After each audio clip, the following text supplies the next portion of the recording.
અમે રાજકીય પક્ષ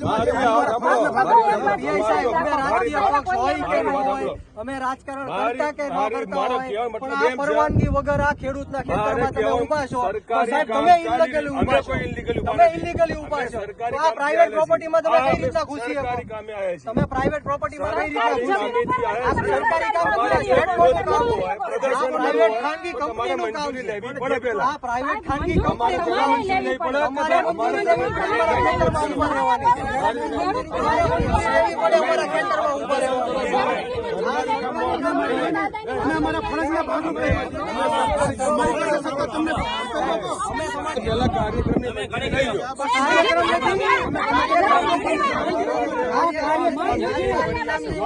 માલિક છે,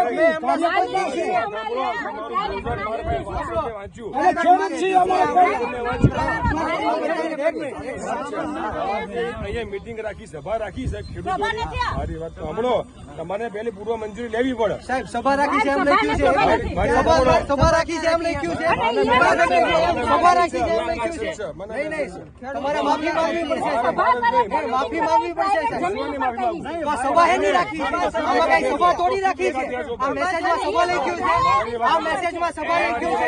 આ સભામાં ખેડૂતોની મુલાકાત લખ્યું છે, આ ખેડૂતોની મુલાકાત લખ્યું છે, સભા નથી લખી. રાજકારણ લાવવામાં આ ખેડૂતોની મુલાકાત માટે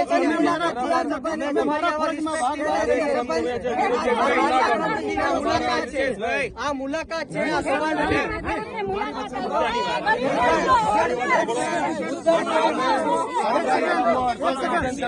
મારા ફરજના કામમાં તમે અડચણ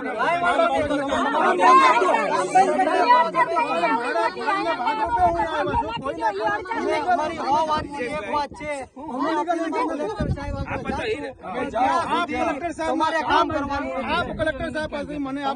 કરવાની, તમારે કામ કરવાની પરવાનગી નથી. તમારે કામ કરવાની, તમારે ઉભા રહેવાની પરવાનગી નથી.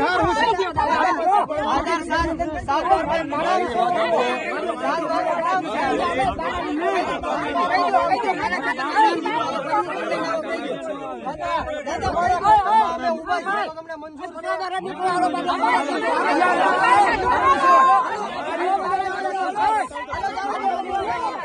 એમને તમારા અધિકારીઓ એમને એમ કે આ ખેતરમાં કરવાનું એટલે કોઈના બાપનું ખેતર છે. બીજી વાત, અહીંયા તમને પડામાંથી હાલવાની ના પાડી છે તો હું કામ હાલો છો ભાઈ? 100 વાતની એક વાત, અમે અહીંયા કામ ચાલુ થવા નહીં દઈએ એટલે નહીં દઈએ. આને યોગ્ય વળતર મળશે ખેડૂતોને ત્યારે કામ ચાલુ થશે, બાકી કામ ચાલુ નહીં. ભાઈ એ ભાઈ કામ બામ ચાલુ નહીં કરતા. આ જેસીબી વાળો કોણ છે? એને કે ખેતરમાંથી જેસીબી બહાર કાઢ ભાઈ. કોણ છે આ? 7/12 આ ગરીબ ખેડૂતનું નામ છે. આની પરવાનગી વગર એક પોલીસ વાળાને હું આ જમીનમાં નહીં ઉભો રહેવા દઉં. દાદા હાથ જોડો, તમે સાહેબ ને હાથ જોડો. આ ગરીબ ખેડૂત છે સાહેબ, એમને તમારા અધિકારીઓ એમને એમ કે આ ખેતરમાં કરવાનું એટલે કોઈના બાપનું ખેતર છે. આ દાદા ને કીધું છે એમ નહીં, દાદા કીધું તમને અહીંયા એવું કીધું કે ખેતર એમ નહીં. સાંભળો એમ નહીં. બીજી વાત, અહીંયા તમને પડામાંથી હાલવાની ના પાડી છે તો હું કામ હાલો છો ભાઈ? અહીંયા પડામાંથી હાલવાની ના પાડી છે તો હું કામ હાલો છો? હમણાં તમે હાલતા હાલતા આવ્યા.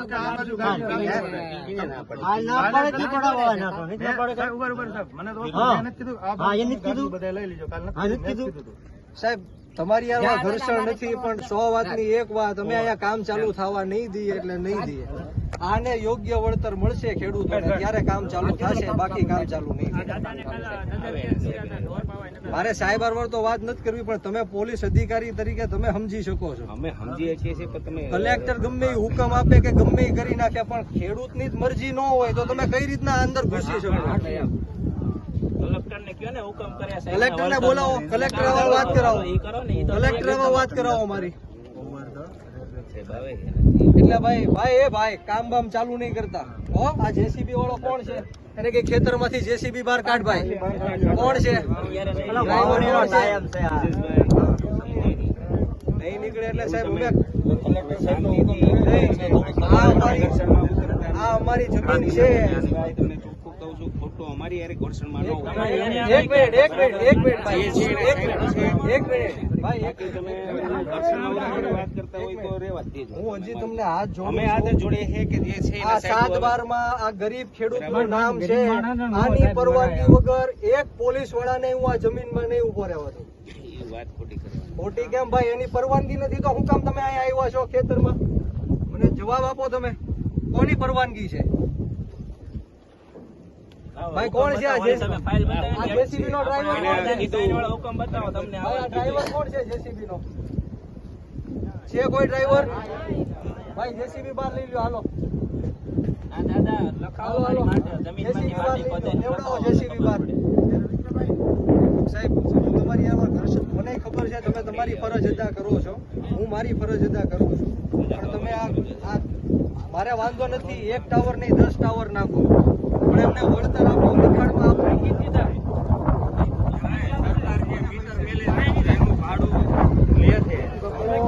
ભાડું દેવાનું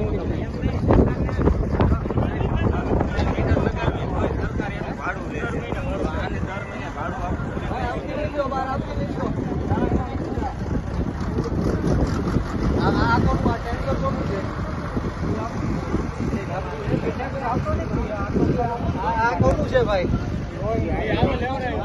સાહેબ લેવડાવી લ્યો ને, સાહેબ લેવડાવી લ્યો. હાલો ના ના હું તમને હાથ જોડું છું. હું હાથ જોડું છું. હું હાથ જોડું છું. ના ના હું હાથ જોડું છું. હું ઘર્ષણ નથી કરતો, હું તમને રિક્વેસ્ટ કરું છું. એના સાહેબ આવે પછી કે ના ના ના પણ ત્યાં સુધી સાહેબ આવે ત્યાં સુધી આ બધી કામગીરી છે. હું સાહેબ આવે ત્યાં વરે હું એની એમાં વાત કરી લઈશ, પણ તમે તમારું કામ કરો, મને મારું કામ કરવા દેજો. જય કિસાન દોસ્તો, હું બ્રિજરાજ સોલંકી.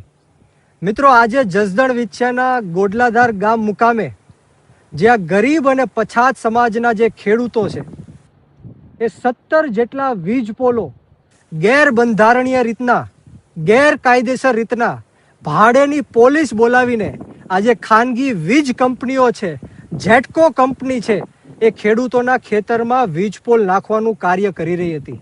ત્યારે મને ખેડૂતોનો ફોન આવ્યો. ત્યારે આજે સમગ્ર ટીમ સાથે કોઈ પણ પક્ષપાત કર્યા વગર, કોઈ પણ નાત જાતના ભેદભાવ વગર આજે અમે પોલીસને રજૂઆત કરી, જેટકો કંપનીના અધિકારીઓને પણ રજૂઆત કરી અને થોડી બોલાચાલી થઈ. ખેડૂતોની એકતા, કોઈ પણ સમાજ નહીં, કોઈ પણ જ્ઞાતિ નહીં, કોઈ પણ પક્ષવાદ વગર તમામે તમામ ગામના ખેડૂતો અત્યારે એક થઈને જ્યારે મજબૂતાઈથી અવાજ ઉઠાવ્યો ત્યારે તમે જોઈ શકો છો કે તમામે તમામ અધિકારીઓને ખેતર મૂકવું પડ્યું છે, પોલીસ અધિકારીઓને પણ ખેતર મૂકવું પડ્યું છે અને અત્યારે હાલ કામ બંધ રહ્યું છે. ત્યારે હું સમગ્ર ગુજરાતના ખેડૂતોને કહેવા માંગુ છું કે આજ દિન સુધી આપણે નાત જાતના વાડામાં વેચાતા રહ્યા, ધર્મ જ્ઞાતિના વાડામાં વેચાતા રહ્યા, પક્ષપાતમાં વેચાતા રહ્યા, પરંતુ હવે સમય આવી ગયો છે કે ગુજરાતના 54 લાખ ખેડૂતોને એક થવું પડશે. અમે તમારી માટે લડવા માટે તૈયાર છીએ. સમગ્ર ગુજરાતના 54 લાખ ખેડૂતો માટે, દેવા માફી માટે, ખેતરે ખેતરે સિંચાઈનું પાણી પહોંચાડવા માટે, આજે 24 કલાક મફતમાં વીજળી અપાવવા માટે, કૃષિ પંચ અને લાંબા ગાળાની કૃષિ નીતિઓ માટે અમે લડી લેવા માટે તૈયાર છીએ. પણ ખેડૂતોને 2 હાથ જોડીને હું નમ્ર અપીલ કરું છું કે હવે સમય આવી ગયો છે જાગવાનો, સમય આવી ગયો છે એક થવાનો. ચૂંટણીઓ જીતવાથી આ સરકારને પહોંચી નથી શકાતું, પરંતુ રોડ રસ્તા ઉપર આવીને આંદોલનો કરવા પડશે. આ લોકોની વિરુદ્ધમાં બુલંદીથી અવાજ બુલંદ કરવો પડશે, ત્યારે જઈને આપણી જીત થશે. મને વિશ્વાસ છે, મને ખાતરી છે કે આ એક પણ જે વીજ કંપનીઓ છે કોઈ ખેતરમાં થાંભલો નહીં નાખી શકે, પરંતુ માત્ર ને માત્ર આપણા ગુજરાતના ખેડૂતોને એક થવું પડશે. અને હું આ સરકારને પણ કહેવા માંગુ છું અને આ હર્ષ સંઘવીની પોલીસને પણ કહેવા માંગુ છું કે આ ખેતર કોઈના બાપની જાગીર નથી. જે 7 બારમાં જેનું નામ છે એના બાપની જાગીર છે. એમના વડવાઓએ એમની આજીવિકા માટે એમને ખેતરો આપ્યા છે, અત્યારે કોઈના બાપની જાગીર નથી અને કોઈને આ ખેતરોમાં ઘૂસવાનો હક નથી. અમે આવનારા દિવસોમાં અધિકારીઓ ઉપર લેન્ડ ગ્રેબિંગ પણ લગાડવાના છીએ. એટલે સરકારને પણ હું ચીમકી આપું છું કે આવનારા દિવસોમાં અમે ગાંધી ચિંધ્યા માર્ગ ઉપર અને જરૂર પડે તો શહીદ આઝમ સરદાર ભગતસિંહના માર્ગ ઉપર પણ અમારી આંદોલન કરવાની તૈયારી છે. એમ નહીં સમજતા કે આ ખેડૂતો લાચાર છે, ગરીબ છે, પછાત છે, દબાયેલા કચડાયેલા છે. આ ખેડૂતોની સાથે અમારી જેવા ખેડૂત પુત્ર ઊભા છે, આ યુવાનો ઊભા છે અને આવનારા દિવસોમાં આનો જડબા તોડ તમને જવાબ અમે આપીને રહેશું. બોલો જય જવાન, જય જવાન, ખેડૂત એકતા, ખેડૂત એકતા, લડેંગે, લડેંગે. જય હિન્દ, જય ભારત, જય જય ગરવી ગુજરાત, જય જવાન, જય કિસાન, ભારત માતા કી જય.